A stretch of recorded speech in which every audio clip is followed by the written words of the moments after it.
가정에서 함께하는 새벽 예배, 오늘은 2월 24일 토요일입니다. This is that the Lord has made. 오늘 하나님께서 만드신 이날, 주님과 함께 동행하는 하루 되기를 바랍니다. 같이 찬송가 270장, 변찮는 주님의 사랑과, 찬송가 270장, 변찮는 주님의 사랑과 우리 함께 하시고 제가 기도하도록 하겠습니다.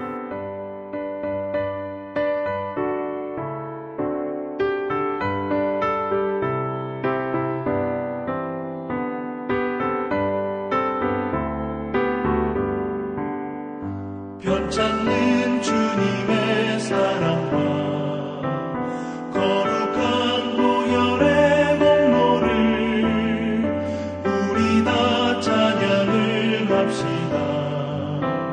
주님을 만나볼 때까지 예수는 우리를 깨끗게 하시는 주시니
주님의 거룩한 보혈을 날마다 입으로 간증해 담대히 싸우며 나가세.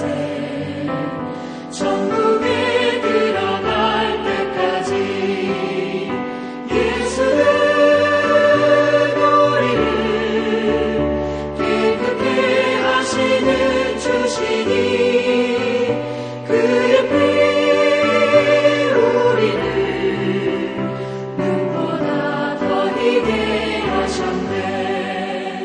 십자가 단단히 붙잡고 날마다 이기며 나가세. 머리에 면류관 쓰고서 주 앞에 찬양할 때까지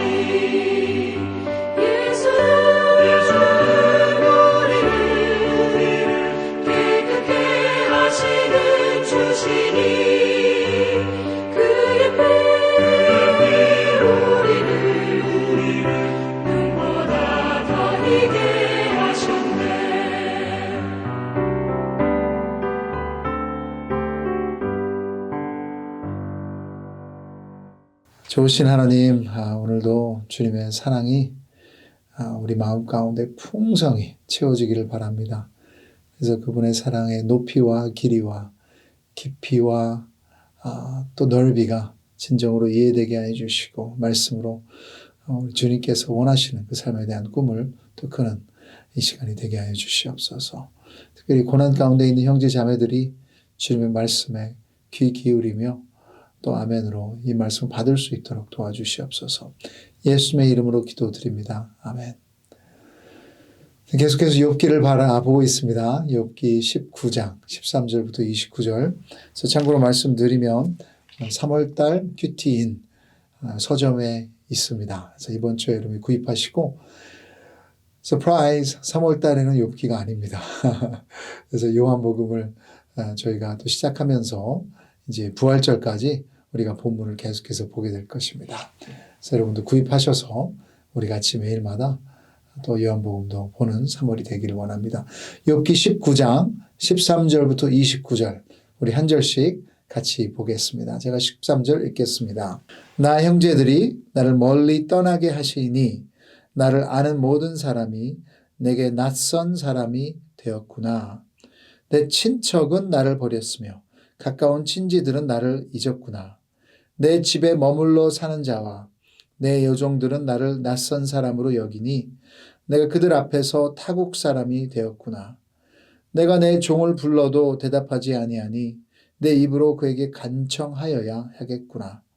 내 아내도 내 숨결을 싫어하며 내 허리의 자식들도 나를 가련하게 여기는구나. 어린 아이들까지도 나를 업신여기고 내가 일어나면 나를 조롱하는구나. 나의 가까운 친구들이 나를 미워하며 내가 사랑하는 사람들이 돌이켜 나의 원수가 되었구나. 내 피부와 살이 뼈에 붙었고 남은 것은 겨우 잇몸뿐이로구나. 나의 친구야, 너희는 나를 불쌍히 여겨다오. 나를 불쌍히 여겨다오. 하나님의 손이 나를 치셨구나. 너희가 어찌하여 하나님처럼 나를 박해하느냐? 내 살로도 부족하냐? 나의 말이 곧 기록되었으면 책에 씌어졌으면 철핍과 납으로 영원히 돌에 새겨졌으면 좋겠노라. 내가 알기에는 나의 대속자가 살아계시니 마침내 그가 땅 위에 서실 것이라. 내 가죽이 벗김을 당한 뒤에도 내가 육체 밖에서 하나님을 보리라. 내가 그를 보리니 내 눈으로 그를 보기를 낯선 사람처럼 하지 않을 것이라. 내 마음이 초조하구나. 너희가 만일 이르기를 우리가 그를 어떻게 칠까 하며 또 이르기를 일의 뿌리가 그에게 있다 할진대 너희는 칼을 두려워할지니라. 분노는 칼의 형벌을 부르나니 너희가 심판장이 있는 줄을 알게 되리라. 이번 주에 캐나다에서 원주민 저희 교회 리더십 친구들이 LA에 내려왔습니다. 그래서 운전하고 이틀 걸려서 이 캐나다에서 LA까지 왔는데 손주들하고 디즈니랜드를 처음으로 데려갔다고 하더라고요. 저희 집에서 저녁밥 같이 먹고 이제 목요일 떠나기 전에 또 아침도 저와 함께 먹었습니다. 그러면서 저희 집에서 저녁 먹을 때 5년 선교하던 때 이제 사진 앨범을 이제 같이 봤습니다. 벌써 15년 전 일이니까 다들 저희도 젊었죠. 남는 건 사진밖에 없습니다. 그래서 오늘도 사진 많이 찍으세요. 즐거운 마음으로 옛날 생각들을 감사했는데 저도 같이 보면서 참 4년 반 동안 참 많은 것들을 했더라고요. 한편으로는 우리 사역이 기특하기도 했고 나중에는 너무 빨리 한국 스피드로 사역한 것은 아닌가 하는 반성도 했습니다. 근데 제가 원주민 선교를 하며 앞부분에 많이 했던 일들은 그들의 아픔을 알아가려고 했습니다. 한국보다 선교사들이 원주민들에게 훨씬 먼저 들어갔는데 왜 이들은 미전도 종족처럼 자신들의 민족을 복음화할 수 없고 또한 기독교를 white man's religion, 백인들의 종교라고 말할까? 분명히 여기에는 이유가 있는데요. 그것은 원주민들의 고난과 아픔, 한국 사람들이 말하는 한이 맺힌 민족의 이야기이기 때문입니다. 선교를 시작하면서 이들의 아픔 가운데 제일 많이 들었던 고난은 residential school, 원주민 기숙사 학교 이야기입니다. 이제 1920년 후부터 해서 캐나다 정부의 정책이었는데요. 아직도 기숙사 경험이 있는 사람들이 여러 명 지금도 남아있고 저희 원주민 교회에도 그런 학교에서 자란 어르신들이 있었습니다.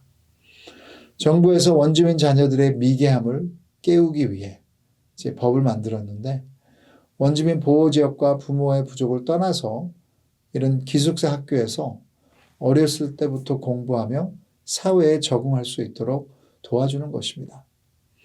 원주민 언어를 사용하면 혼났고 그 안에서 또 안타깝게도 선생님들에게 많은 학대와 성적인 안 좋은 일들이 나중에 일어났다는 것이 알려졌었습니다. 그들의 전통은 따를 수도 없고 캐나다들 백인처럼 배우며 성장했는데 결국에 원주민들의 정체성을 캐나다인으로 바꾸는 작업이었는데 그 많은 기숙사 학교를 운영한 조직들이 선교사, 교단들, 결국 예수님과 선교라는 이름으로 했다는 것입니다. 그래서 기숙사 학교를 마치고 다시 원주민 보호지역 부모님에게 돌아왔을 때는 저 언어도 소통이 안 되고 원주민 말을 못하니까요. 그들의 문화에 적응도 못하고 부모들은 죄책감과 수치로 인해 망가져 있고 이것이 여러 세대가 계속 내려오다 보니까 그 사회에 많은 아픔과 고통과 정체성의 혼돈이 일어나 있는 것입니다. 제 캐나다에 있는 동안에 그 기숙사 학교를 경험한 사람들은 정부에서 나오는 보상금도 받기도 했습니다. 한국에서 말하는 그 참 한이 많은 사람들이 원주민들인 것 같아요. 이런 아픔과 고난을 아는 것이 중요한 게 고난은 우리의 상처와 또 현재의 세계관을 우리 삶에 많은 영향을 미치게 돼 있습니다. 모든 인간이 고난을 받습니다. 그것이 그 사람을 새롭게 만들든지 아니면 그 고난이 그 사람을 망가지게 하면서 잘못된 세계관으로 무너뜨리기도 합니다. 고난은 분명히 우리 삶에 영향력을 미쳐요. 그래서 하나님은 죄로 인해 고난이 들어왔지만 그 고난을 통해 신앙의 훈련을 가지면서 더 하나님 사랑, 이웃 사랑, 그리고 어떤 고난도 복음 안에서 이길 수 있다는 그 세계관과 확신을 주기 원하시는 줄 믿습니다. 지금 욥기 19장은 욥의 친구들의 어리석은 위로를 통해 욥이 또다시 그들의 아픈 말에 대변을 하며 자신을 변호하고 있습니다. 그럼 그들의 말이 얼마나 힘들었으면 19장 2절, 3절, 4절 어제 보셨죠? 너희가 내 마음을 괴롭히며 말로 나를 짓부수기를 어느 때까지 하겠느냐?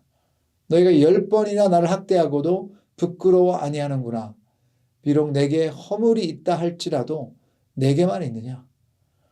친구들의 말이 위로가 아니라 학대하는 것처럼 괴롭히고 욥을 부수고 아니 허물이 있다고 해도 너희들도 있지 않냐?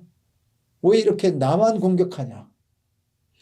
참 친구들의 공격으로 한 가지 큰 고난의 두려움을 오늘 본문에서는 이제 고백합니다. 그것은 홀로 되는 것이에요. 버려지는 것이죠.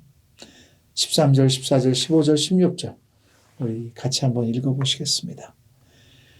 나 형제들아 나를 멀리 떠나게 하시니 나를 아는 모든 사람이 내게 낯선 사람이 되었구나.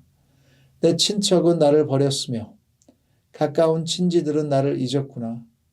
내 집에 머물러 사는 자와 내 여종들은 나를 낯선 사람으로 여기니 내가 그들 앞에서 타국 사람이 되었구나. 내가 내 종을 불러도 대답하지 아니하니 내 입으로 그에게 간청하여야 하겠구나. 그럼 13절의 형제들은 그 오래된 당시에 형제의 우정이 얼마나 끈끈했겠습니까? 그러면서 특별히 친척들도 이런 대가족 문화에서 얼마나 중요했을까요? 그런데도 그 사람도 나를 버리고 지금 욥은 그 고난 가운데 사람들이 하나 둘씩 떠나가고 있는 것 같다는 얘기를 그 두려움을 말하고 있습니다. 그리고 17절부터 20절도 내 아내도 내 숨결을 싫어하며 내 허리의 자식들도 나를 가련하게 여기는구나. 어린 아이들까지도 나를 업신여기고 내가 일어나면 나를 조롱하는구나. 나의 가까운 친구들이 나를 미워하며 내가 사랑하는 사람들이 돌이켜 나의 원수가 되었구나. 내 피부와 살이 뼈에 붙었고 남은 것은 겨우 잇몸뿐이로구나. 이제 아내까지도 그리고 진짜 그렇게 했죠. 아내는 욥을 저주하고 떠났습니다. 그리고 내 허리의 자식들, 자식들은 벌써 다 죽었는데 이거를 히브리어 보시면 내 모태의 아들들, 그러니까 자신의 형제들을 얘기하는 거예요. 그러면서 이제 어린 아이들까지도 조롱한다. 아마도 욥이 너무나 이 얼굴과 몸이 흉해서 이 병 때문에 이 홈레스처럼 이제 괴물처럼 변해서 그렇게 조롱당한다고 말하기도 하는 것 같습니다. 이것이 우리 인간의 큰 두려움이죠. 홀로 되는 것. 이것은 버려진다는 것입니다. 요즘에 연예인들이 이제 인터뷰에서 이제 TV에서 자신들의 상처를 드러낼 때 보면 어렸을 때 부모님이 이혼해서 한 부모가 떠났으면 거기에 대한 아픔과 상처가 깊더라고요. 최근에 읽었던 한 연예인은 어렸을 때 떠난 엄마를 찾기 위해서 자기가 유명해지고 싶었다고. 그래서 엄마가 자기를 알면 만날 수 있지 않았을까. 그런 얘기를 했었고요. 또 다른 연예인 여자분도 3살 때 자기를 놔두고 떠난 엄마를 30년 만에 만났다. 얼마나 응어리가 좋으면, 얼마나 보고 싶었으면 그날을 그렇게 기다리고 왔을까. 그럼 그건 죽음의 두려움 아니겠습니까? 결국 죽음 앞에서는 우리는 혼자입니다. 죽는 사람도요. 그리고 사랑하는 사람이 죽어서 뒤에 남긴 사람도. 어떻게 우리의 힘으로 이런 두려움과 아픔과 고난에서 승리할 수 있나요? 첫째는 감정에 솔직하는 것입니다. 여기에서 계속 나오는 특징이죠. 21절과 22절 우리 같이 한번 읽어보겠습니다. 나의 친구야 너희는 나를 불쌍히 여겨다오. 나를 불쌍히 여겨다오. 하나님의 손이 나를 치셨구나. 너희가 어찌하여 하나님처럼 나를 박해하느냐. 내 살로도 부족하냐. 좀 이 감정을 담아서 읽었어야 되는데 애절하는 것입니다. 이제는 이 친구들하고 싸울 힘도 없어요. 그냥 구걸하는 느낌이에요. 나를 불쌍히 여겨다오. 하나님 한 분만 나를 치시면 되지. 왜 너희들까지 나를 힘들게 하냐. 나 육체적으로 고난받으면 됐지. 뭘 또 이렇게 정신적으로도 힘들게 하냐. 하면서 솔직하게 털어놓고 있습니다. 너무나 힘들 때는 감정을 묻어두는 것이 아니라 털어놔야 돼요. 심리학에서도 그렇게 얘기를 합니다. 다음 주에는 28주년 말씀 집회 한국에 이동원 목사님이 오셔서 인도해 주십니다. 여러분도 기도하시면서 또 금요일 날 저녁, 토요일 날 새벽, 또 토요일 날 저녁, 그리고 주일 날 하실 수 있으면 또 같이 나와서 우리가 은혜 받았으면 좋겠습니다. 제 책장에 보니까 이동원 목사님이 쓴 책 중에 아들아, see you in heaven. 천국에서 보자. 아들을 먼저 보낸 아비의 연가라고 해서 책이 있어서 제가 읽었습니다. 이동원 목사님은 2020년에 42살의 둘째 아들을 대장암으로 잃으시고 1년 후에 쓰신 아들의 아픔 과정 가운데 쓴 책입니다. 그 편지들을 읽는데 글들이 애절해요. 더 이상 하고 싶은 말을 할 수 없어서 아프고 왜 내가 칭찬하지 못했나 하는 아쉬움과 후회들. 이해할 수 없는 의문과 하나님에 대한 질문들과 괴로움. 살아서 하지 못했던 사랑한다는 그 사랑한다는 말은 매 장마다 글로 적어 놓으신 것 같아요. 저희 교회에서도 이런 가족과 자녀에 대한 아픔들이 있으신 분들이 계시는데 공감이 많이 되실 것입니다. 그게 필요합니다. 복음의 신앙은 우리의 나쁜 소식, 우리의 아픔, 우리 휘둘리는 감정의 현실을 부정하지 않습니다. 거기에 대해 솔직해야 합니다. 그렇지 않으면 크게는 율법주의의 무게로 자신을 가다두게 될 거예요. 그냥 내가 더 기도하면 이거 뭐 없어지겠지. 내가 더 어떤 착한 행위를 통해서 내가 어떤 것을 이루면 이런 고난과 아픔이 사라지겠지. 그래서 현실 도피와 함께 그 감정을 인정하지 않을 수도 있습니다. 그럼 그냥 그 무게에 눌려서 사는 삶이에요. 반대로는 이것에 휘둘려서 더 쓴뿌리가 마음 가운데 박히며 모든 것들을 아주 시니컬하게 부정적으로만 보게 되는 것입니다. 아니에요. 복음 안에서는 우리의 감정에 솔직하게 건강하게 털어놓을 수 있습니다. 하나님 앞에서 그리고 믿음에 신뢰하는 믿음의 관계 안에서. 왜냐하면 하나님은 아십니다. 히브리서 4장 15절에 우리에게 있는 대제사장은 우리의 연약함을 동정하지 못하실 이가 아니요 모든 일에 우리가 똑같이 시험을 받으신 이로되 죄는 없으십니다. 그러면서 16절에 그러므로 우리는 긍휼하심을 이미 받고 때를 따라 돕는 은혜를 얻기 위하여 은혜의 보좌 앞에 담대히 나아갈 것이니라. 그래서 오늘도 여러분 담대히 나아가시는 기도의 시간이 되기를 바랍니다. 둘째로 믿음의 사람이 고난 가운데 승리하는 것은 대속자를 바라기 때문입니다.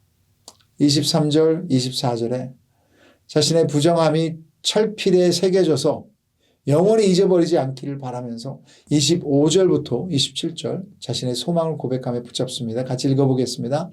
내가 알기에는 나의 대속자가 살아계시니 마침내 그가 땅 위에 서실 것이라. 내 가죽이 벗김을 당한 뒤에도 내가 육체 밖에서 하나님을 보리라. 내가 그를 보리니 내 눈으로 그를 보기를 낯선 사람처럼 하지 않을 것이라. 내 마음이 초조하구나. 여기서 말하는 대속자는 히브리어로 고엘입니다. 영어로 kinsman redeemer.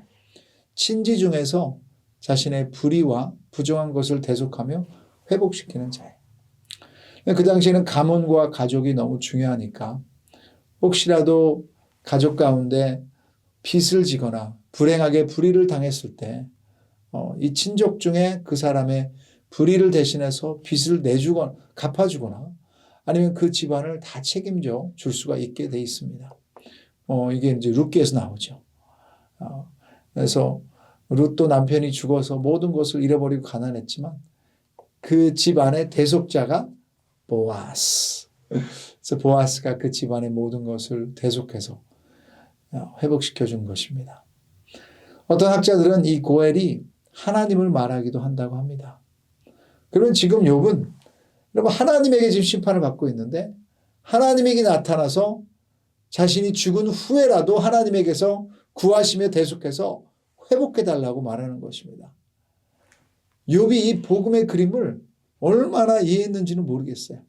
하지만 이것은 믿음의 선포고 좋은 소식입니다. 자신 안에서 해결이 안 되는데 그렇지만 해결할 수 있는 사람은 오직 대속자. 그분이 자신을 회복시키며 구원하실 수 있는 것을 믿는 고백이에요. 그럼 이 대속자가 누구십니까? 예수님이시죠.